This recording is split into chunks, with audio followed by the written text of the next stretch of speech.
எல்லோருக்கும்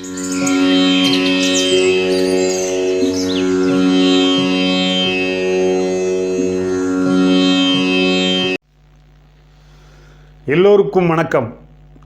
எல்லோரும் நன்றாக இருப்பீர்கள். இன்றைய தலைப்பு ஜாதகத்தில் 4ஆம் அதிபதி, அதாவது சதுர்கேந்திரம் அப்படின்னு சொல்லுவாங்க, எங்கு எப்படி இருக்க வேண்டும், இருந்தால் நல்ல பலனை செய்யும் அப்படிங்கிறது தான் நம்ம பார்க்க போகிறோம். இப்போ 4ஆம் இடம்ங்கிறது என்ன? 4ஆம் இடம்ங்கிறது சுகஸ்தானம்னு சொல்லுவாங்க. அதாவது எப்படி கோணத்துக்கு 1, 5, 9 அது மாதிரி கேந்திரத்துக்கு 4, 7, 10 இது கேந்திரமாக வரும். அப்போ இது முதல் சதுர்கேந்திரம்.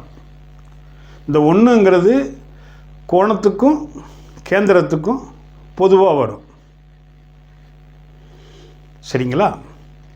சரி, அப்போ 4ஆம் இடம் இந்த சுகஸ்தானம் இதை குறிக்குது, என்ன ஆதிபத்தியத்தை குறிக்குது அப்படின்னா, ஃபஸ்ட்டு உயிர் காரகத்துவமான தாயாரை குறிக்குது. அதுக்கப்புறம் கல்வி, மனை, வீடு, வண்டி, வாகனத்தை குறிக்குது. இதுதான் 4ஆம் இடத்தினுடைய ஆதிபத்தியம். சரி, நம்ம ஏற்கனவே 1ஆம் இடம், 2ஆம் இடம், 3ஆம் இடத்தை பார்த்து விட்டோம். இப்போ 1ஆம் இடம் என்ன சொல்லுது? ஒருத்தருடைய கௌரவம், அந்தஸ்தை குறிக்குது. 2ஆம் இடம் என்ன சொல்லுது? 2ஆம் இடம் நல்லா இருந்தால் தான் அவருக்கு தனம், குடும்பம், வாக்கு நல்லா இருக்கும். 3ஆம் இடம் நல்லா இருந்தால் தான் அவருக்கு தைரியம், வீரியம், பராக்கிரமம், முயற்சி, புகழ், கீர்த்தி, சகாயம் இதெல்லாம் கிடைக்கப்பெறும். இப்போ 4ஆம் இடத்துக்கு நான் சொல்லிட்டேன். சில பேர் சொல்லுவாங்க, இந்த 5ஆம் கிளாஸ் வரைக்கும் 2ஆம் பாவகம் நல்லா இருக்கணும், 12ஆம் கிளாஸ் வரைக்கும் 4ஆம் பாவகம் நல்லா இருக்கணும், அப்புறம் கல்லூரி படிப்புக்கு 9ஆம் இடம் நல்லா இருக்கணும் அப்படின்னு சொல்லுவாங்க. அதெல்லாம் இல்லைங்க. 1லேருந்து நீங்கள் எவ்வளோ வேணாலும் படிங்க, அதுக்கு 4ஆம் இடம் தான் முக்கியம். இப்போ இந்த 4ஆம் இடத்துக்கு 3 காரகம் வருதுங்க. 1 தாயாருக்கு சந்திரனுங்க, கல்விக்கு புதனுங்க, இந்த மனை, வீடு, வண்டி, வாகனத்துக்கு சுக்கிரனுங்க. அப்போ இந்த 4ஆம் அதிபதி மட்டும் நல்லா இருந்துட்டால் பத்தாது. நீங்கள் அனைத்தும் அனுபவிக்கணும் அப்படின்னா இந்த 4ஆம் அதிபதியும் நல்லா இருக்கணும், சந்திரன் நல்லா இருக்கணும், புதன் நல்லா இருக்கணும், சுக்கிரன் நல்லா இருக்கணும். அப்படின்னா தான் நீங்கள் எல்லா சுகபோகங்களையும், லக்ஸரியான வீடு, வண்டி, வாகனங்களையும், நல்ல கல்வியையும், நல்ல ஒரு தாயாரையும் நீங்கள் பெற முடியும். ஏன்னா தாயார் ரொம்ப முக்கியங்க, தந்தையை விட. ஏன்னா அவங்க தான் 10 மாதம் மடியில் சுமந்து அந்த குழந்தையை பெற்கிறாங்க. பாலும் அவங்க தான் கொடுக்குறாங்க. முத இற போடுறதே அவங்க தான். கிட்டத்தட்ட 1 வருஷத்து வரைக்கும் அவங்களுக்கு பால் கொடுக்க வேண்டியது இருக்குது. அப்போ அவருடைய கடமையை செய்ய போயிடுவார். ஆனால் அம்மாவுக்கு தான் அதிக இதில் ப்ரெஷர் விழுகும், குழந்தைய பார்த்துக்கிறது இல்லை. அப்போ இந்த 4ஆம் இடம் ரொம்ப முக்கியம் வாய்ந்த இடமா இருக்குங்க. பொதுவாக எல்லா இடமுமே நல்லா இருக்கணுங்க. இந்த 4ஆம் அதிபதி எப்படித்தான் இருந்தாலும், அது நல்லது செய்யக்கூடிய இடத்துல இருந்தாலும், கெட்டது செய்யக்கூடிய இடத்துல இருந்தாலும், ஒருத்தருக்கு லக்னம், லக்னாதிபதிங்கிற ஒரு நல்லா இருக்கணுமுங்க. அதுக்கப்புறம் எல்லா லக்னங்களுக்கும் தலைவரான சூரியன் நல்லா இருக்கணுமுங்க. அப்படின்னா தான் எல்லா பாவம், எல்லா ஆதிபத்தியமும் நல்லபடியாக வேலை செய்யும். சரி, இப்போ நம்ம தலைப்புக்குள்ளே போகலாம். இப்போ 4ஆம் அதிபதி எங்கே இருக்கலாம்? முதல்ல சூரியனுக்கு எடுத்துக்கலாம். இப்போ சூரியனுக்கு ரிஷப லக்னத்துக்கு 4ஆம் அதிபதியே வருவாருங்க சூரியன். சரிங்களா? சரி, இந்த நாளுக்குரிய சூரியன் லக்னத்தில் இருந்தால் நல்லது செய்வாரா? ஏன்னா இது இவருடைய பகை வீடு. இருந்தாலும் இங்கு அவர் அரை பாவர். அப்போ 50% நல்ல பலனையும் 50% தீய பலனையும் கொடுப்பார். அப்போ முழு பலனையும் நம்ம அடையணும்னா இங்கே கூட சுக்கிரன் சேர்ந்துருக்கணும். அவர் அந்த சுக்கிரனை அஸ்தங்கப்படுத்தியிருக்கணும். சரி, 2ஆம் இடத்துல இருக்கலாமா சூரியன்? அது அவருடைய நட்பு வீடு தான், அதனால் 2ஆம் இடத்துல இருக்கலாம். 3ஆம் இடத்துல இருக்கலாமா? இது சந்திரனுடைய வீடு, மனைவியினுடைய வீடு, இருக்கலாம். 4க்குரியவன் 4லேயே இருக்கலாமா? இருக்கலாம். அங்கே அவர் ஆட்சி பலத்தை பெறுவார். 5ஆம் இடத்துல இருக்கலாமா? அது அவருடைய நட்பு வீடு தான், இருக்கலாம். 6ஆம் வீட்டில் இருக்கலாமா? அவர் லக்னத்தில் 6ல் மறைஞ்சிருவார், நீசமும் அடைஞ்சிருவார். அதனால் இருக்கக்கூடாது, விதிவிலக்கு. கூட சுக்கிரன் இங்கே இருந்து சூரியன் சுக்கிரனை அஸ்தங்கப்படுத்தி குரு இங்கேருந்து பார்த்தா அந்த சூரியன் 4க்குரிய பலனை செஞ்சிருவார். ஆனால் இவங்களுக்கு இந்த சுக்கிர தசை வரக்கூடாது. வந்தால் 20 வருஷம் நல்லா இருக்காது. ஏன்னா சுக்கிரன் அஸ்தங்கம் அடைஞ்சு சூரியனை சுபத்துவப்படுத்தி சூரிய தசை தான் நல்லா இருக்கும். சரி, 7ல் இருக்கலாமா? 7ல் கேந்திர பலம் வருவார், நட்பு வீட்டில் இருப்பார், லக்னத்தோடு தொடர்பு கொள்வார். அதனால் 7ல் இருக்கலாம். 8ல் இருக்கலாமா? பொதுவாக சந்திரனும் சூரியனும் 6, 8, 12 மறையக்கூடாதுங்க விதி. சரி, இது நட்பு வீடு இருந்தாலும் அவர் 8ல் மறைகிறாருங்க, 8ல் மறையக்கூடாது. அப்போ அதுக்கு ஒரே ஒரு விதிவிலக்கு. இங்கேருந்து, அதாவது சூரியனுக்கு அதிநட்பு வீடு, இங்கேருந்து குரு அவருக்கு அதிநட்பு வீடு, இதை பார்த்துட்டா அவர் 4ஆம் இடத்த பலனை கொடுத்துருவார். சரி, 9, 10ல் சூரியன் இருக்கலாமா? 9ஆம் இடம் காரகோ பாவனாஸ்திங்க, ஏன்னா இது தந்தை ஸ்தானம். அதுக்கப்புறம் சனி வீடு, ஒரு ஒளி கிரகம் ஒரு இருள் கிரக வீட்டில் இருக்கக்கூடாதுங்க. 10ஆம் இடத்துல இருக்கலாமா? இது இருள் வீடாக இருந்தாலும் இங்கே திக்பலம் அடைகிறாருங்க. இங்கிருந்து தான் வீட்டையே பார்ப்பாருங்க, அதனால் இங்கே இருக்கலாம். இங்கே தான் வீட்டுக்கு கேந்திரத்தில் இருக்கிறார், இங்கே தான் வீட்டுக்கு 6ல் மறைவார். சரி, இங்கே இருக்கலாமா? எத்தனாம் இடம்? லக்னத்துக்கு 11ஆம் இடம். ஆனால் இந்த சூரியனுக்கு இது 8ஆம் இடம். சூரியன் தான் 8ல் மறைஞ்சி நட்பு வீட்டில் இருக்கிறார். ஆனால் இது லாபஸ்தானம்ங்கிறதுனால இங்கே சூரியன் இருக்கலாம். ஏன்னா நான் ஏற்கனவே சொல்லியிருக்கிறேன், 11ஆம் இடத்துல எந்த கிரகம் இருந்தாலும் நல்ல பலனை கொடுத்துரும். சரி, இங்கே இருக்கலாமா? 12ல் அவர் மறையலாமா? இது அவருடைய செவ்வாய் வீடு தாங்க.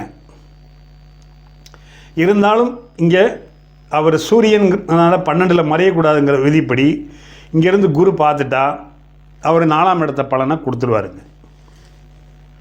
சரிங்க, அடுத்து சந்திரன். சந்திரனுக்கு 4ஆம் அதிபதி யாராக வருவா? மேச லக்னத்துக்கு சந்திரன் 4ஆம் அதிபதியாக வருவார்.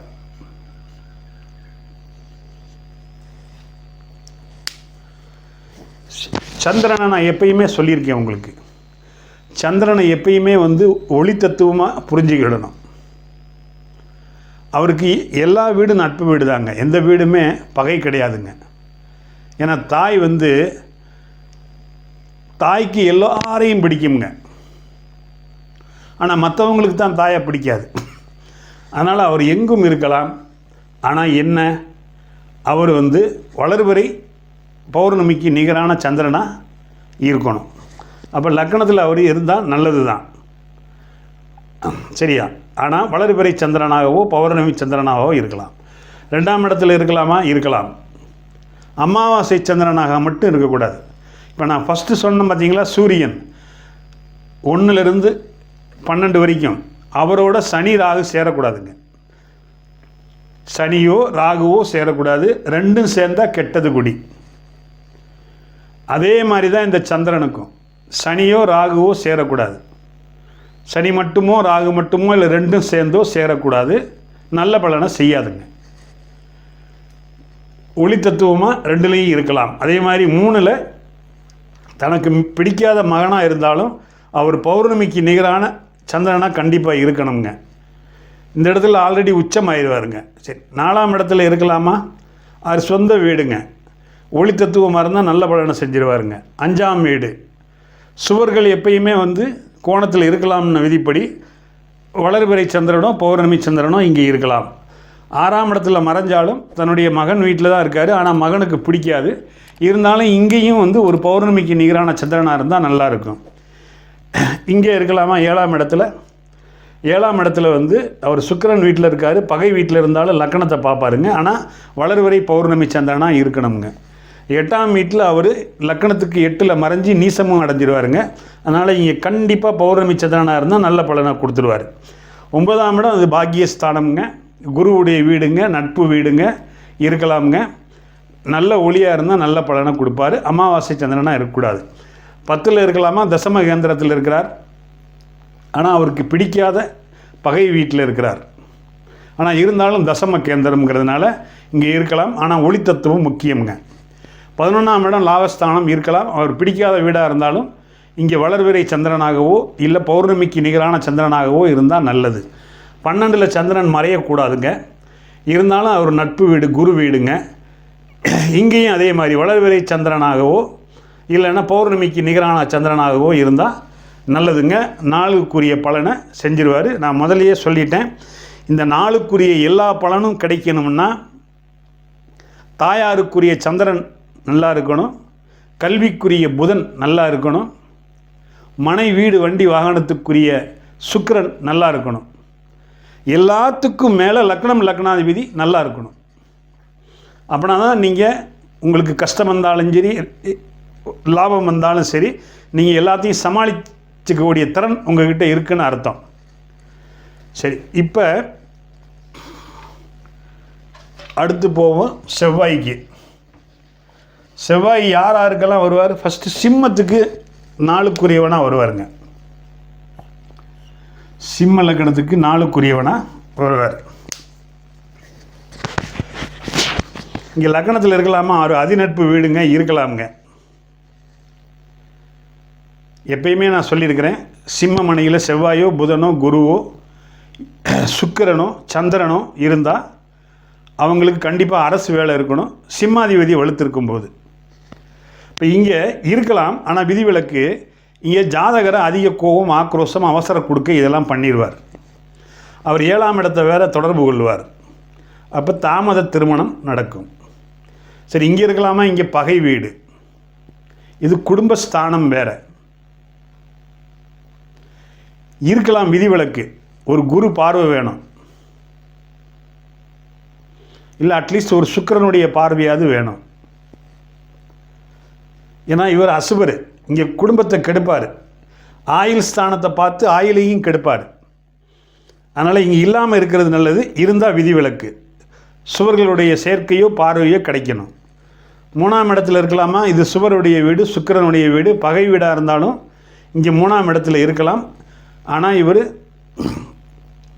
இந்த செவ்வாய் வந்து, அதாவது அசுபர்கள் வந்து 3, 6, 10, 11ங்கிற உபஜயஸ்தானத்தில் இருக்கலாம்னு விதிப்படி இருக்கலாம். இருந்தாலும் இங்கே பகையாயிருவார். அதுக்காக இங்கே சுவர்கள் சுக்கிரனோ குருவோ இல்லை சுக்கிர குரு பார்வையோ கிடைச்சா நல்லதுங்க. சரி, 4ஆம் இடத்துல அவர் ஆட்சி வரலாமா? ஏன்னா இந்த சிம்ம லக்னத்துக்கு இவர் பாக்கியாதிபதியாகவும் வருவார், பாதகாதிபதியாகவும் வருவார். அது மிகவும் கவனிக்கத்தக்க விஷயம். இங்கே 4ஆம் இடத்துல இருந்தால் தாயாரை கெடுப்பார். தாயாரை எந்த அளவுக்கு கெடுப்பார்? அவர் ஸ்தான பலம்ங்கிற ஆட்சியை பெற்றுட்டார். அப்போ அந்த செவ்வாய் தசையில் அம்மாவை கொல்ல மாட்டார். அம்மாவோட பிரச்சனை வரும், இல்லை அம்மாவை விட்டு நீங்கள் பிரிஞ்சு போவீங்க, அவ்வளோதான். ஆனால் உரிய பலனை செஞ்சிருவார். ஆட்சி பெற்றுட்டார் இல்லையா? அதுக்காக 5ல் இருக்கலாமா? இங்கே குருவுடைய வீடு தான். ஆனால் அசுவர்கள் வந்து கேந்திரத்திலையும் உபஜய ஸ்தானத்தில் இருக்கணும்னு விதிப்படி இங்கே கோணத்தில் இருக்கக்கூடாது. அப்படி இருக்கணும்னா ஒரு குருவுடைய பார்வை இங்கேருந்து லக்கணத்தில் குரு பார்த்துட்டா நல்லதுங்க, நல்லது செய்வாருங்க. 6ல் இருக்கலாமா? சிம்ம லக்கணத்துக்கு 6ல் உச்சமாகிடுவாருங்க. அவர் எப்பயுமே மறைஞ்சு உச்சமாகிறது நல்ல பலனை செஞ்சிருவாருங்க. இருக்கிறதுலே சிம்ம லக்கணத்துக்கு 6ல் தான் அவர் உச்சம் அடைஞ்சால் பெஸ்ட்டுங்க, நல்ல பலனை செஞ்சிருவாருங்க. 7ஆம் இடத்துல இருக்கலாமா? இருக்கக்கூடாதுங்க. ஏன்னா லக்கணத்தை பார்ப்பார், லக்கணத்தை கெடுப்பார். ஆனால் சிம்ம லக்கணத்துக்கு ராஜ யோகாதிபதி தான், அதனால் கெடுக்க மாட்டார். தாமத திருமணம் ஏற்படும். 8ல் இருக்கலாமா? இது குருவுடைய வீடு தான், இது சுவர். இருந்தாலும் இங்கே வந்து முழு பலனை செஞ்சிருவாருன்னா கண்டிப்பாக இல்லை. நட்பு வீடுங்கிறதுனால செய்வார், கெடுக்க மாட்டார், அதனால் பெருசாக கொடுக்கவும் மாட்டார். இங்கே பாக்கியஸ்தானத்தில் இருக்கலாமா? இது பாதகாதிபதி ஸ்தானமும் கூட.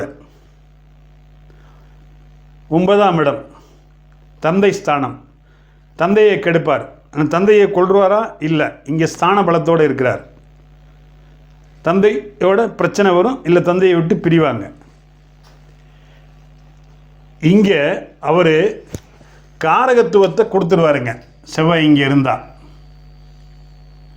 அவருடைய காரகத்துவத்தை முழுசும் கொடுத்துருவார், ஆதிபத்தியத்தை கெடுப்பாருங்க. இங்கே 10ல் இருக்கலாமா? சூப்பருங்க, திக்பலம் அடைஞ்சிருவாருங்க. சுவரோடைய வீட்டில் இருக்கிறாருங்க, அதனால் இங்கே இருக்கலாம். 11 அவர் பகை வீடாக இருந்தாலும் அவர் லாபஸ்தானங்கிற இடத்துல இருக்கிறதுனால நல்லதுங்க. இங்கே 12ல் நீசம் அடையக்கூடாதுங்க, விதி. ஆனால் இங்கே கூட சுக்கிரனும் வீடு கொடுத்த சந்திரன் வந்து ஒரு பௌர்ணமிக்கு நிகரான சந்திரனாக வந்துட்டா, அதாவது சந்திரன் இங்கே இருக்க சூரியன் இங்கே இருக்க வந்துட்டா அவர் நீச பங்கம் ஆயிடுவாருங்க. ஏன்னா ராஜ யோகாதிபதிங்க, அதனால் அவர் நீசம் அடையலாமுங்க, தப்பு இல்லை. ஆனால் நீச பங்கம் கண்டிப்பாக அடைஞ்சிருக்கணுங்க. சரி, அடுத்து இந்த செவ்வாய் வந்து மகர லக்கணத்துக்கும் 4க்குரியவனாக வருவாருங்க.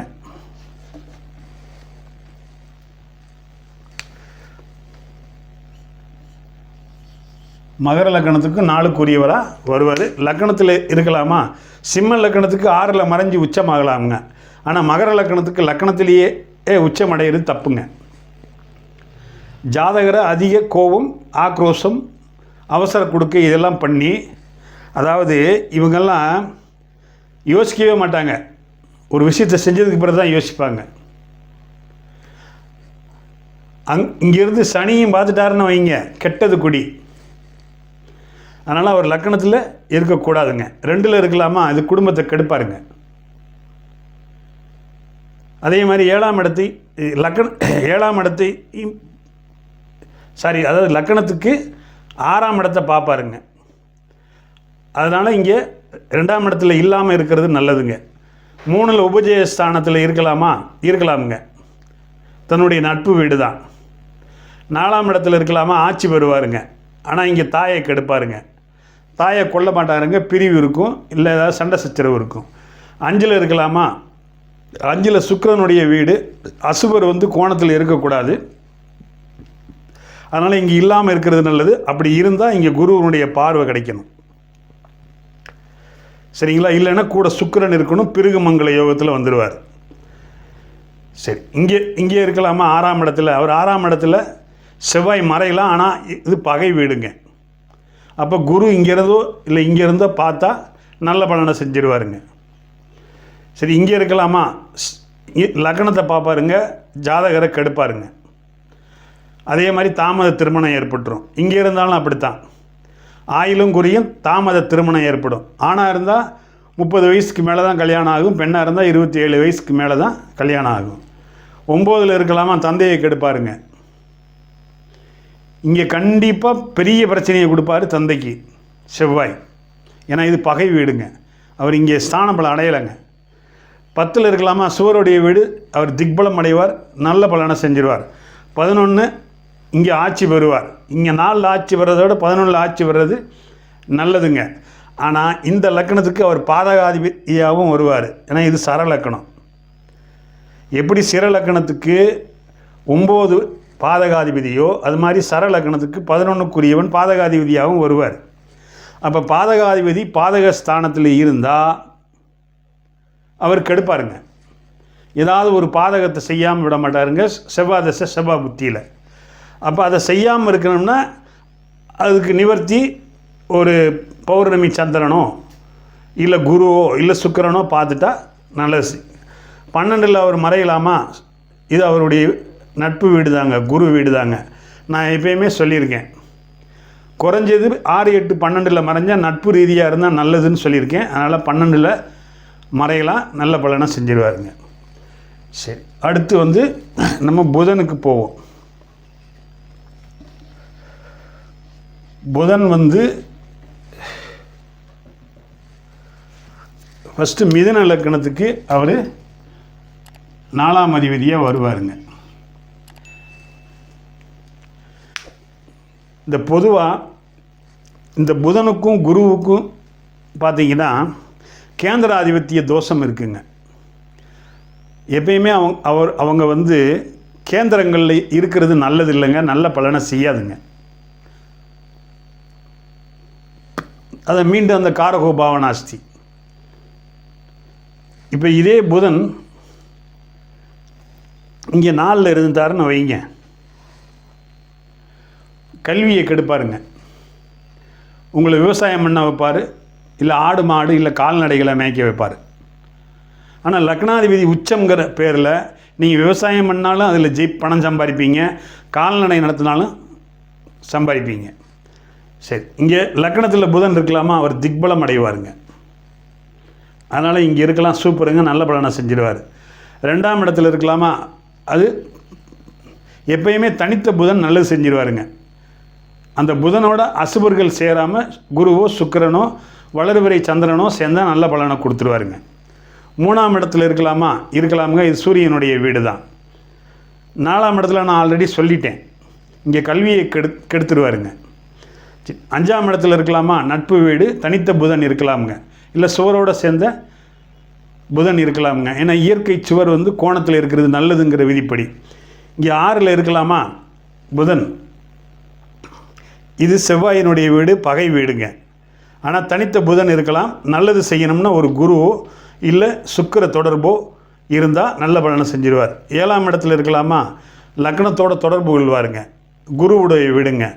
இருக்கிறதுலே இதுதான் பெஸ்ட்டான வீடு குருவுக்கு. அதனால் இங்கே இருக்கலாம், லக்னத்தோட தொடர்பு கொள்வார். லக்னத்தை ஒரு 30% அவர் சுபத்துவப்படுத்துவார். 8ல் மறையலாமா, மறைந்த புதன் நிறைந்த தனத்தை கொடுப்பார். இது நட்பு வீடு, சனி வீடுங்கிறதுனால இங்கே இருக்கலாம், ஓரளவுக்கு நல்ல பலனை செஞ்சிருவார். இங்கே பாக்கியஸ்தானத்தில் இருக்கலாமா, நட்பு வீடு, சனி வீடு, நல்லதை செஞ்சிருவார். 10ல் நீசம் அடைஞ்சிருவாருங்க. அப்போ நீசம் அடைஞ்சால் தசம கேந்திரத்தில் இருக்கிறாரு ஒன்று. 2வது இங்கே கூடவே சுக்கிரன் இருக்கணுங்க. அப்படின்னா தாங்க நீச பங்கம் அடையணுங்க கண்டிப்பாக. ஏன்னா லக்னாதிபதி நீசம் அடையக்கூடாதுங்க. லக்னாதிபதி நீசம் அடைஞ்சிட்டா நீச பங்கம் அடையணுங்க. சரி, இங்கே 11ல் இருக்கலாமா புதன், இது அவருக்கு பிடிக்காத வீடு இருந்தாலும் லாபஸ்தானங்கிறதுனால இருக்கலாம், நல்ல பலனை செஞ்சிருவாருங்க. 12ல் தன்னுடைய நட்பு வீட்டு சுக்கிரன் வீட்டில் இருக்கிறதுனால நல்ல பலனை செஞ்சிருவாருங்க. சரி, அடுத்து மீன லக்னத்துக்கு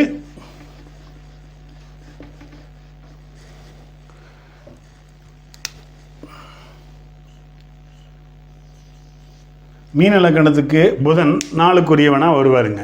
சரியா? அப்போ இங்கே லக்னத்தில் புதன் இருக்கலாமுங்க. அவர் திக்பலம் அடைஞ்சிருவாருங்க. நீசம்னா நம்ம எடுக்காமல் அதை திக்பலம்னு எடுத்துக்கிடணுங்க. 2வது வீட்டில் பகை வீடாக இருந்தாலும் சுவருங்கிறதுனால இருக்கலாமுங்க. 3ஆம் வீடு அவருக்கு வந்து பிடித்த வீடு, சுக்கிரனுடைய வீடுங்கிறதுனால இருக்கலாமுங்க. ஆனால் இங்கே தனித்த புதனாகவோ இல்லை சுக்கிரனோட சேர்ந்துருந்தால் நல்லதுங்க. 4ஆம் இடத்துல இருக்கலாமா, அவர் ஆட்சி இங்கே பெறக்கூடாதுங்க. ஏன்னா ஆட்சி விட்டுட்டால் கல்வியை தரமாட்டார். எப்படி இந்த மிதுன லக்னத்துக்கு சொல்லணும் அதே மாதிரி தான். 5ஆம் இடத்துல இருக்கலாமா, பிடிச்ச தாய் வீட்டில் இருக்கிறாரு, சுவர்கள் கோணத்தில் இருக்கலாம், விதிப்படி இருக்கலாம். 6ஆம் வீட்டில் அவர் மறையலாம். ஏன்னா இது அதிநட்பு வீடுங்க. அதனால் அவர் இங்கே இருக்கலாம், நல்ல பலனை செஞ்சிருவாருங்க. 7ஆம் இடத்துல இருக்கலாமா, 7ஆம் இடத்துல அவர் ஆட்சி மூலத்திரியோணம் உச்சம் பெறுவாருங்க. பெறக்கூடாதுங்க. அதுதான் வந்து கேந்திராதிபத்திய தோஷம்ங்க. மாரகாதிபதி பாதகாதிபதி இங்கனுக்குள்ளே வந்து கணவனையோ மனைவியோ கெடுப்பாருங்க. அப்போ கெடுக்காமல் இருக்கணும்னா ஒன்று இங்கே புதன் வக்ரம் ஆயிடணும், இல்லை யாராவது சண்டாளனோட சேர்ந்துருக்கணும். சனி ராகு கேதுகளோட சேர்ந்துருந்தால் அவர் வந்து கெடுக்க மாட்டாருங்க. சரி, 8ஆம் இடத்துல மறையலாமா, பொதுவாக சுவர்கள் மறையக்கூடாது. இருந்தாலும் தனித்த புதன், மறைந்த புதன் நிறைந்த தனம்ங்கிற பேரில் மறையலாம். கூடவே சுக்கிரன் இருந்தால் நல்லதுங்க. பாக்கியஸ்தானத்தில் இருக்கலாமா, பிடிக்காத வீடாக இருந்தாலும் அவர் சுவருங்கிறதுனால கோணத்தில் இருக்கிறது நல்லது. 10ல் இருக்கலாமா, குரு வீடு தாங்க, தசம கேந்திரத்தில் இருக்கிறாரு, நல்ல பலனாக செஞ்சிருவாருங்க. 11ல் இருக்கலாமா, அது லாபஸ்தானம் தான், நட்பு வீடு தான், நல்ல பலனை செஞ்சிருவாருங்க. 12ல் இருக்கலாமா, இங்கே தனித்த புதனாக இருக்கணும், இல்லை சுவரோடு சேர்ந்த புதனாக இருக்கணும், நல்ல பலனை செஞ்சிருவாருங்க. சரி, நம்ம மிதுனத்துக்கு இப்போ புதனை பார்த்துட்டோம். அடுத்து குருவுக்கு வருவோம்.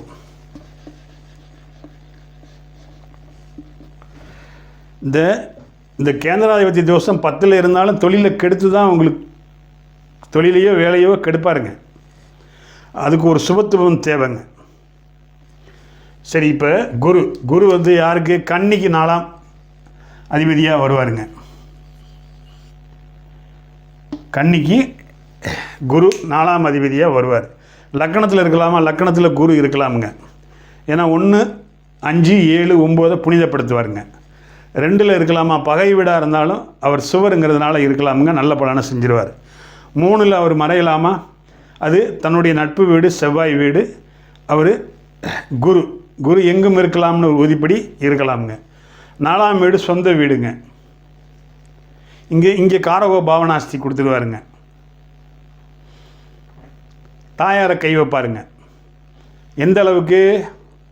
இங்கே ஆட்சி மூல திரிகோணம் பெறாரு, அதனால் சாகடிக்க வைக்க மாட்டார். ஒரு பிரிவு இல்லை ஒரு சண்டை சச்சரவு கொடுப்பார். 5ல் இருக்கலாமா? 5ல் அவர் இருக்கலாம், ஆனால் நீசம் அடைஞ்சிடுவார் 5ல். அப்போ இதுக்கு விதிவிலக்கு வீடு கொடுத்த சனி இங்கே உச்சமாயிடணுங்க. இல்லைன்னா ஒரு சுக்கிரன் இங்கேருந்தோ பார்க்கணுங்க, இல்லை ஒரு வளர்பிறை சந்திரன் இங்கேருந்து பார்க்கணுங்க. 6ஆம் இடத்துல இருக்கலாமா? அது சனியினுடைய பகை வீடுங்க. அவர் 6ல் மறைகிறாருங்க. இருந்தாலும் வீடு கொடுத்த சனி நல்லா இருந்து குரு சுக்கிர தொடர்புகள் விட்டால் நல்ல பலனை செஞ்சிருவாருங்க. இங்கே 7ல் ஆட்சி அடையக்கூடாதுங்க. காரகோ பாவனாஸ்தி, மனைவியை கை வைப்பாருங்க. அப்போ இங்கே பங்கப்படணும். ஒன்று இங்கே வக்ரமாயிடணும், இல்லை ராகு கேது சனியோட சேர்ந்துடணும். முக்கியமாக இந்த அசுபர்களோட சேரும்போது அவங்கவுங்க நண்பர்களோட சேர்ந்துருந்தால் நல்ல பலனை செஞ்சிருவாங்க. அதாவது குரு வந்து செவ்வாயோட சேர்ந்துடணும், புதனும் சுக்கிரனும் வந்து சனியோட சேர்ந்துடணுங்க. அப்படி சேர்ந்துட்டா அந்த காரகோ பாவனாஸ்தி கேந்திராதிபத்திய தோஷம் அந்த மாரக பாதகத்தை செய்ய மாட்டாருங்க. சரி, இங்கே இருக்கலாமா? 8ல் குரு இங்கே ஒரு நட்பு வீட்டில் இருக்கிறாருங்க, அதனால் இங்கே இருக்கலாமுங்க. 9ல் இருக்கலாமா? ஜாதகரே பாகியசாலி, இங்கே தந்தை ஒரு பெரிய லட்சாதிபதி கோடீஸ்வரன். 10ல் இருக்கலாமா? இருக்கலாமுங்க. அவர் பேங்க்லேயோ இல்லை சொல்லிக் கொடுக்கும் தொழிலையோ இல்லைன்னா சனி சம்மந்தப்பட்டால் அவர் ஒரு வக்கீலாகவோ இருப்பாருங்க. 11ல் இருக்கலாமா?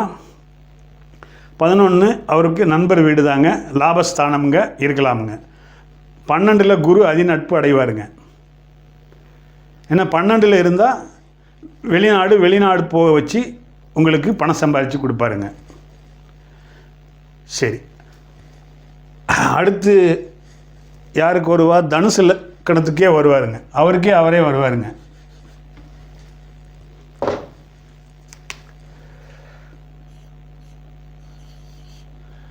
நாலாம் இடத்துல ஆட்சி பெறுவாருங்க. இங்கே ஆட்சி பெறக்கூடாதுங்க. லக்கணத்தில் இருக்கலாமா? சூப்பருங்க. லக்கணத்திலேயே அவர் திக்பலம் ஆயிடுறாரு, ஆட்சி மூலத்திரிகோணம் பெற்றாரு, நல்ல பலனை கொடுத்துருவார். 2ல் நீசம் ஆவாருங்க. இதுக்கு வீடு கொடுத்த சனி இங்கே உச்சம் ஆயிடணும், இல்லை இந்த 3ல் ஆட்சி பெற்றணும். அதோடு சேர்த்து இங்கேருந்து ஒரு பௌர்ணமி சந்திரன் பார்த்துட்டு அவர் நீசபங்க ராஜயோகத்துக்கு வந்துடுவாருங்க. 3ல் இருக்கலாமா? அது அவர் பகை வீடுங்க. இங்கேருந்து ஒரு சந்திரனோ சுக்கிரனோ பார்த்துட்டா ஓகேங்க, இல்லை சேர்ந்தாலும் பரவாயில்லைங்க, ஆனால் பௌர்ணமி சந்திரனாக இருக்கணுங்க. 4ல் ஆட்சி பெறுவாருங்க. 4ல் அவர் ஆட்சி பெற்றால் என்ன? தாயாரை கெடுப்பாருங்க, ஆனால் மரணங்கிற சம்பவத்தை கொடுக்க மாட்டாருங்க. இங்கே 5ல் இருக்கலாமா? இது அவருடைய நட்பு வீடுங்க. அவர் சுவருங்கிறதுனால கோணத்தில் இருக்கலாமுங்க. 6ல் இருக்கலாமா? 6ல் இருக்கலாமுங்க, ஆனால் இங்கே பகை வீட்டில் இருக்கிறாரு. இங்கே இவருக்கு ஒரு சுபத்துவம் தேவைப்படுகிறது. பௌர்ணமி சந்திரனோ சுக்கிரனோ இங்கேருந்து பார்த்துட்டாலும் நல்லது செய்வாருங்க. 7ல் இருக்கலாமா? லக்கணத்தை சுபத்துவப்படுத்துவாருங்க. 3ஆம் இடத்தை சுபத்துவப்படுத்துவாருங்க. 11ஆம் இடத்தை சுபத்துவப்படுத்துவாருங்க. அதனால் இங்கே இருக்கலாமுங்க. சரி, இங்கே இருக்கலாமா? இங்கே உச்சம் அடைவாருங்க. இங்கே உச்சம் வந்து அவர் மறைஞ்சி தான் உச்சம் ஆகிறாருங்க. அவர் 7ல் தான் பகை அடைஞ்சதுனால காரகோ பாவ நாஸ்தி கிடையாது. ஏன்னா ஆட்சி உச்சம்ங்கிற ஸ்தான பலத்தை இருந்தால் தான் அவர் அந்த கேந்திராதிபத்திய தோஷத்தை கொடுப்பார். இங்கே அவர் உச்சம் அடைஞ்சிடுவார். ஆனால் எப்படித்தான் இருந்தாலும் ஒரு பாதகாதிபதி மாரகாதிபதி வழுக்கக்கூடாதுங்க. அவர் லேசாக பங்கப்படணும். ஒன்று இங்கே ராகுவோடு சேர்ந்துடணும், இல்லைன்னா செவ்வாயோடு சேர்ந்துடணும். நான் தான் சொல்லிட்டேன், நண்பர்களோடு சேர்ந்தால் நல்ல பலனை கொடுப்பாங்கன்ட்டு. சரி, இங்கே பாக்கியஸ்தானத்தில் இருக்கிறது ரொம்ப சூப்பருங்க. லக்னத்தை பார்ப்பாருங்க, 3ஆம் இடத்தை பார்ப்பாருங்க, 5ஆம் இடத்தை பார்ப்பாருங்க. அப்போ இங்கே லக்னம் வலுப்படுது, 3, 5 வலுப்படுறாங்கங்க. 10ல் இருக்கலாமா? 10ல் இருந்தால் இது கேந்திராதிபத்திய தோஷத்தைப்படி தொழிலையும் வேலையையும் கை வைப்பார். இருந்தாலும் அவர் தசம கேந்திரத்தில் இருக்கிறார். அந்த சொல்லிக் கொடுக்கும் தொழில் வங்கி இந்த மாதிரி வக்கீல் தொழிலில் அவங்க போயிடுவாங்க. 11ல் அவர் சுவர் வீட்டில் தான் இருக்கிறார், லாபஸ்தானத்தில் இருக்கிறார், நல்ல பலனை கொடுத்துருவாருங்க. 12ல் அவர் மறையலாமா? திக்பலத்தை நெருங்குறாருன்னு தான் நம்ம எடுக்கணுங்க. 12ல் மறைஞ்சிட்டாருன்னு நம்ம எடுக்கக்கூடாதுங்க. அவர் தன்னுடைய நட்பு வீட்டில் இருக்கிறாருங்க, நல்ல பலனை செஞ்சிருவாருங்க. சரி, அடுத்து சுக்கிரன். சுக்கிரன் யார்? கடகம். கடக லக்னத்துக்கு 5க்குரியவனாக சுக்கிரன் வருவாருங்க. அதே நேரத்தில் இவர் பாதகாதிபதியாகவும் வேலை செய்வாருங்க. சரி, லக்னத்தில் சுக்கிரன் இருக்கலாமாங்க? இருக்கலாமுங்க. பகை வீடு, ஒயிட் காலராக இருப்பாங்க, அழகாக இருப்பாங்க. சந்திரனுடைய வீடுங்கிறதுனால பொதுவாக கடக லக்னத்தில் பிறந்தாலே கொஞ்சம் அழகாக இருப்பாங்க, கலராக இருப்பாங்க. ஏன்னா இங்கே சந்திரனுடைய நேரம் வெள்ளையை குறிக்குது, அதனால் அழகாக இருப்பாங்க. ஆனால் இங்கே பகை வீடுங்கிறதுனால ஒரு குரு இங்கேருந்து பார்த்துட்டா சுக்கிரனை நல்லது, இல்லை ஒரு பௌர்ணமிக்கு நிகரான ஒரு சந்திரன் பார்த்துட்டா நல்லது. குடும்பஸ்தானத்தில் இருக்கலாமுங்க. ஆனால் பகை வீடுங்க. அதே போல் தான் சந்திரனோ குருவோ இங்கேருந்தோ பார்த்துடணும். சந்திரன் இங்கே வளர்விரையாகவோ பௌர்ணமியாகவோ இருக்கணும். 3ஆம் இடத்துல அவர் இருக்கலாமுங்க. அவர் நட்பு வீட்டில் தான் இருக்கிறாரு, அதனால் நல்ல பலனை செஞ்சிருவார். ஆனால் இங்கே நீசம் அடைவார். அதனால் இந்த சுக்கிரனோட சேர்ந்து புதனும் இருந்தால் நீச பங்கம் அடைஞ்சிருவார். அதோடு சேர்த்து குரு இங்கே பார்த்துட்டா நீசபங்க ராஜயோகத்துக்கு வந்துடுவார். அந்த சுக்கிர தசையில் கொடி கட்டி பறப்பாங்க. 4ஆம் இடத்துல இருக்கலாமா? 4ஆம் இடத்துல இருக்கலாமுங்க. அங்கே ஆட்சி பெறுவாருங்க. 4க்குரியவன் 4லே ஆட்சி பெற்றால் மனை, வீடு, வண்டி, வாகனம் சுக்கிர தசையில் கிடைக்குங்க. 5ல் இருக்கலாமா? அவர் பகை வீடு. ஆனால் இவர் ஒரு சுவர் கோணத்தில் இருக்கலாம்னு விதிப்படி இருக்கலாமுங்க. ஆனால் இங்கே ஒரு சுபத்துவம் தேவைப்படுது. ஒரு பௌர்ணமி சந்திரனோ குருவோ இங்கேருந்து பார்க்கணுமுங்க. சரி, இங்கே குரு வீட்டில் இருக்கலாமா? இது குரு வீடுங்க. ஆனால் 6ல் மறைவாருங்க. சுக்கிரனுக்கு 6, 12 மறைவு கிடையாதுங்க. ஆனால் இங்கே ஸ்தான பலம் அடையனால இங்கேருந்து குரு பார்த்தா நல்லதுங்க, இல்லை ஒரு பௌர்ணமி சந்திரன் பார்த்தா நல்லதுங்க. 7ல் இருக்கலாமா?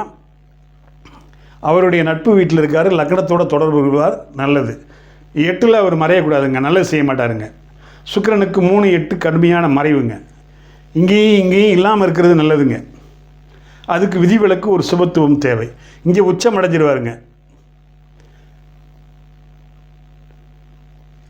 அப்போ உச்சம் அடைஞ்சிட்டா சுக்கிரதசை நல்லா இருக்கும். ஆனால் பாதகாதிபதி உச்சம் அடையக்கூடாதுங்க. அந்த சுக்கிரதசை சுக்கிர புத்தியில் ஏதாவது ஒரு பாதகத்தை கொடுப்பாருங்க. பெருசாக இருக்காதுங்க. ஏதாவது பண இழப்பு இருக்கும், இல்லை தாத்தா பாட்டி யாராவது இறப்பாங்க, இந்த மாதிரி வயதுக்கு ஏற்றார் போல். 10ல் இருக்கலாமா? தசம கேந்திரத்தில் இருக்கிறாருங்க. ஆனால் செவ்வாய் வீடுங்க, இது பகை வீடுங்க. இங்கே சுக்கிரனும் செவ்வாயும் சேர்ந்துருந்தால் பிருகுமங்கல யோகத்தில் வந்துடும். வீடு கொடுத்தவன் செவ்வாய் ஆட்சி பெற்ற நிலையில் வந்துடுவாருங்கிறதுனால இருக்கலாமுங்க. 11 லாபஸ்தானம், அவருடைய சொந்த வீடு. ஆனால் இங்கே பாதகத்தை செய்வாருங்க சுக்கிரதசை சுக்கிர புத்தியில். ஆனால் மற்றபடி அவர் 4ஆம் இடத்தை கொடுக்க வேண்டியதை அந்த சுக்கிரதசையில் கொடுத்துருவாருங்க. மனை, வீடு, வண்டி, வாகனம், காரு போன்றவற்றை கொடுத்துருவார். ஆனால் சுக்கிரதசை சுக்கிரத்தில் ஏதாவது ஒரு பாதகம் நடக்குங்க. 12ல் அவர் நட்பு வீட்டில் தான் மறைகிறாரு. 6, 12ல் சுக்கிரன் மறையலான விதிப்படி அவர் மறைஞ்சாலும் நல்ல பலனை கொடுத்துருவாருங்க. சரி, அடுத்து கும்பத்துக்கு வருவாருங்க. கும்பத்துக்கு 4ஆம் அதிபதியாக வருவார். லக்னத்தில் இருக்கலாமா? நட்பு வீடு தான் இருக்கலாமுங்க. 2ல் உச்சமடைவார் இருக்கலாமுங்க. 3ல் அவர் பகை பெற்றாலும் இங்கே அவர் 3ல் உபஜயஸ்தானத்தில் அவர் இருக்கக்கூடாது. 3ல் மறைவு, அதிகமான மறைவு சுக்கிரன் இருக்கக்கூடாதுங்க. இதுக்கு ஒரு சுபத்துவம் பௌர்ணமி சந்திரனோ குருவோ இங்கேருந்து பார்த்துடணுங்க. 4ஆம் இடத்துல அவர் ஆட்சி பெறுவாருங்க. அதனால் நல்லதுங்க. அந்த சுக்கிர திசையில் இவங்களுக்கு மனை, வீடு, வண்டி, வாகனம் எல்லாம் கிடைக்கும். 5ல் இருக்கலாமா நட்பு வீடுங்க. ஒரு சுவர் கோணத்தில் இருக்கிறதுனால நல்ல பலனை செஞ்சிருவாருங்க. 6ல் மறையலாமா, அவர் 6ல் மறையலாமுங்க. ஆனால் வீடு கொடுத்த சந்திரன் பௌர்ணமிக்கு நிகராக இருக்கணுங்க. 7ல் இருக்கலாமா லக்னத்தோட தொடர்பு கொள்வாருங்க, நல்லதுங்க. 8ல் அவர் மறையலாமுங்க, அவர் நட்பு வீட்டில் தான் இருக்கிறாரு. 9ல் இந்த லக்னத்துக்கு அவர் பாக்கியாதிபதி பாதகாதிபதியாக வருவாருங்க. அதனால் இங்கே இருக்கிறத விட இங்கே இருக்கிறது நல்லதுங்க. இங்கே இருந்தால் ஏதாவது ஒரு பாதகத்தை செஞ்சிருவாருங்க. 10ல் தசமகேந்திரத்தில் இருக்கலாமா, இங்கே செவ்வாய் கூடயே செவ்வாய் இருந்தால் பிருகுமங்கல யோகத்தில் நல்ல பலனை செஞ்சிருவார். இங்கே செவ்வாய் திக்பலமும் அடைஞ்சு ஆட்சியும் பெறுவார். 11ல் இருக்கலாமா, குருவுடைய வீடு லாபஸ்தானம் இருக்கலாமுங்க. 12ல் அவர் மறைஞ்சி நட்பு வீட்டில் இருக்கலாமுங்க, நல்ல பலனை செஞ்சிருவாருங்க. அடுத்து சுக்கிரன் யாருக்கெல்லாம் வருவார்? இப்போ நம்ம கடகத்துக்கு பார்த்துட்டோம், கும்பத்துக்கும் பார்த்துட்டோம். அடுத்து சனி துலாம் லக்னத்துக்கு 4க்குரியவனாக வருவாருங்க. இங்கே இவர் ஆட்சி பெறக்கூடாதுங்க, தாயாரை கெடுப்பாருங்க. ஆனால் ஆட்சிங்கிற நிலைமையில் இருக்கிறதுனால தாயாரை கொல்ல மாட்டாருங்க. பிரிவு, ஏதாவது சண்டை சச்சரவு இருக்கும், சொத்து தகராறு இருக்கும். லக்னத்தில் அவர் இருக்கவே கூடாதுங்க, அது உச்சமாயிருவாருங்க. ஜாதகரை மந்தப்படுத்தி, அதாவது எல்லாமே பொறாமை, நயவஞ்சகம், குள்ளநெறித்தனம், திருட்டுத்தனம், முள்ளமாரித்தனம் எல்லாமே இருக்குங்க லக்னத்தில் சனி இருந்தால். அதே மாதிரி 7ஆம் இடத்தோட தொடர்புகளால் திருமண தாமதம் ஏற்படுங்க. 2ஆம் இடத்துல கெடுப்பாருங்க, திருமண தாமதம் ஏற்படுங்க. 3ஆம் இடத்துல அவர் குரு வீட்டில் தான் இருக்கார், உபஜயஸ்தானத்தில் இருக்கலாமுங்க, ஓரளவுக்கு நல்ல பலன் செஞ்சிருவார். இருந்தாலும் இந்த செவ்வாய் சனியோட கேது சேர்ந்துடணுமுங்க, நல்ல பலனை கொடுத்துருவாருங்க. சூட்சும வலு கேது சூரியன் சந்திரனோடு மட்டும் சேராமல் மற்ற பஞ்ச கிரகங்களோடு சேர்ந்தால் அவர் அந்த இடத்த வலுப்பாருங்க, அந்த கிரகத்தினுடைய காரகத்துவத்தை அதிகப்படுத்தி தருவாருங்க. சரி, இங்கே ஆட்சி பெறுவார் சனி. ஆனால் இருந்தாலும் தாயார் பிரச்சனை, ஆனால் ஆட்சிங்கிறதுனால பிரச்சனை இல்லைங்க. பிரிவு ஏற்படும், சொத்து தகராறு ஏற்படும், சண்டை சச்சரவு ஏற்படும். 5ல் இருக்கலாமா, அவர் அசுபர் கோணத்தில் இருக்கக்கூடாதுங்க. ஆனால் இது ஆட்சி வீடு, இங்கே இருந்தால் புத்திரத்தை கெடுப்பாருங்க, ஆண் வாரிசை தடுப்பாருங்க. அப்படியே ஒருவேளை ஆண் குழந்தை பிறந்துட்டா அந்த ஆண் குழந்தையோட கடைசி வரைக்கும் பிரச்சனையாகவே இருக்குங்க. சரி, இங்கே இருக்கலாமா, இது குருவுடைய வீடு, இங்கே அடக்கி வாசிப்பாருங்க. அவர் வாழை சுருட்டி வச்சுக்கிடுவாருங்க. பொதுவாக லக்கணத்தில் 6ல் சனி இருந்தால் அடுத்தவங்க காசு வந்துக்கிட்டே இருக்கும். தனிச்சு கூட செவ்வாய் ராகு சேரக்கூடாது, தனிச்சு 6ல் இருந்தால் நல்லது தான். 7ல் இருக்கலாமா, இங்கே 7ல் டீசமாக அடைஞ்சிருவார், லக்னத்தை பார்ப்பார். 7ஆம் இடம் களத்திர ஸ்தானம், மனைவியை கெடுப்பார். ஆனானா 30 வயசுக்கு மேலே தான் கல்யாணம் முடிக்கணும், பெண்ணானா 27 வயசுக்கு மேலே தான் முடிக்கணும். 8ல் இருப்பாரா, 8ல் இருந்தால் ஆயில மட்டும் கொடுப்பாருங்க, மற்றபடி எதையுமே செய்ய மாட்டாருங்க. அவர் 8ல் மறையக்கூடாதுங்க, ஆயில மட்டும் கொடுத்துட்டு ஏன்டா நம்ம உயிரோடு இருக்கோன்னு யோசிக்க வைப்பாருங்க. 9ல் இருக்கலாமா, நட்பு வீடுங்க. ஆனால் சனி தசை வந்த உடனே தந்தையை கை வைக்குங்க, ஸ்தான பலத்தோடு இல்லைங்க. இங்கே அப்பாவுக்கு கண்டிப்பாக உயிரிழப்பு நேரிடுமுங்க. 10ஆம் இடத்துல இருக்கலாமா, இந்த 10ல் இருக்கக்கூடாதுங்க, பகை வீடுங்க, சந்திரனுடைய வீடுங்க. ஒரு ஒளி வீட்டில் ஒரு இருள் கிரகம் இருக்கக்கூடாதுங்க. 11ல் இருக்கலாமா, லாபஸ்தானங்கிற முறைப்படி இருக்கலாமுங்க. ஆனால் இங்கே சூரியன் வீட்டில் அவர் இருக்கக்கூடாதுங்க. அதுக்கு கூட சுக்கிரனோ இல்லை சுக்கிரன் இங்கேருந்தோ இல்லை வளர்வரை சந்திரன் இங்கேருந்தோ பார்த்துட்டா நல்லதுங்க. 12ல் அவர் மறையலாமுங்க, நட்பு வீட்டில் தான் இருக்கிறாருங்க, நல்ல பலனை செஞ்சிருவாருங்க. அடுத்து விருச்சிக லக்கணத்துக்கும் ஒரு 4க்குரியவனாக வருவாருங்க.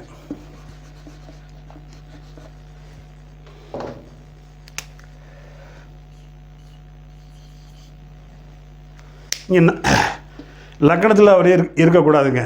ஏன்னா ஜாதகரை நான் சொல்லிட்டேன், எதெல்லாம் ஜாதகருக்கு தேவையில்லை அதெல்லாம் பண்ண வச்சுருவார். 2ல் இருந்தால் தனம் குடும்ப வாக்க கெடுப்பாருங்க. 3ல் அவர் ஆட்சி பெற்று இருக்கலாமுங்க, தப்பு இல்லைங்க. ஏன்னா உபஜயஸ்தானங்கிறதுனால, சர வீடுங்கிறதுனால 4ல் இருக்கலாமா, 4ல் தாயை கெடுத்து நல்ல பலனை செய்வாருங்க. 5ல் இருக்கலாமா, இங்கே வால் அடக்கிட்டு இருப்பாருங்க, குரு வீடுங்க. இங்கே 6ல் மறைஞ்சு போயிடுவார், நீசமும் அடைஞ்சிடுவார், இருக்கக்கூடாதுங்க. அப்படி இருக்கணும்னா இங்கே கூடையே குரு இருக்கணுங்க. இங்கேருந்து பௌர்ணமி சந்திரன் பார்க்கணுமுங்க, நீச பங்கம் அடையணுமுங்க, அடைஞ்சால் நல்லது செய்வாருங்க. 7ல் இருக்கலாமா, நட்பு வீடுங்க. ஆனால் இருந்தாலும் சனி லக்கணத்தை பார்க்கக்கூடாதுங்க, ஜாதகரை கெடுப்பாருங்க. 8ல் இருக்கலாமா, நட்பு வீடு தாங்க, ஆயிலை மட்டும் கொடுத்து மற்றது பெருசாக எதுவும் செய்ய மாட்டாருங்க. ஒரு சுபத்துவம் இங்கே தேவைப்படுது. இந்த வீட்டில் இருக்கலாமா, இது என்ன தந்தையை கெடுப்பாருங்க, பகை வீடுங்கிறதுனால கண்டிப்பாக தந்தையினுடைய உயிரை கை வைப்பார் சனி தசை சனி புத்தியிலே. இங்கே 10ல் இருக்கலாமா, தொழிலை கெடுப்பார், வேலையை கெடுப்பாருங்க. அதுக்கு ஒரு சுபத்துவம் தேவைப்படுகிறது. சுவர்கள் சேர்ந்தோ இல்லை பார்த்தோ இருந்தால் நல்லது செய்வாருங்க. 11 லாபஸ்தான நட்பு வீடு இருக்கலாமுங்க. 12ல் அவர் மறைஞ்சு உச்சம் அடைஞ்சிருவாருங்க. அவர் 12ல் மறைஞ்சு உச்சம் அடையலாமுங்க. எப்படி சிம்மத்துக்கு 6ல் மறைஞ்சு உச்சம் அடைகிறாரோ அதே மாதிரி விருச்சிக லக்னத்துக்கு 12ல் சனி மறைஞ்சு உச்சம் அடைஞ்சால் நல்ல பலனை கொடுத்துருவாருங்க. சரி, இப்போ எல்லாமே மேக்ஸிமம் நம்ம பார்த்துட்டோம். நன்றி நண்பர்களே. இந்த வீடியோ பிடிச்சிருந்ததுன்னா லைக் பண்ணுங்கள், ஷேர் பண்ணுங்கள், சப்ஸ்கிரைப் பண்ணுங்கள், பெல் பட்டன் அமுக்குங்க. ஆளுங்கிற ஆப்ஷன் அமுக்குனீங்கன்னா நான் போடுற ஒவ்வொரு வீடியோ உங்களுக்கு நோட்டிஃபிகேஷனாக வந்து சேரும். நமது நேயர்கள் ஆள் போல் தலையழைத்து அருகது போல் வேரூன்றி மூங்கில் போல் கிளைகளைத்து முதியாமல் வாழ்ந்திருக்க வாழ்கவன வாழ்த்தி அமைகிறேன். வணக்கம்.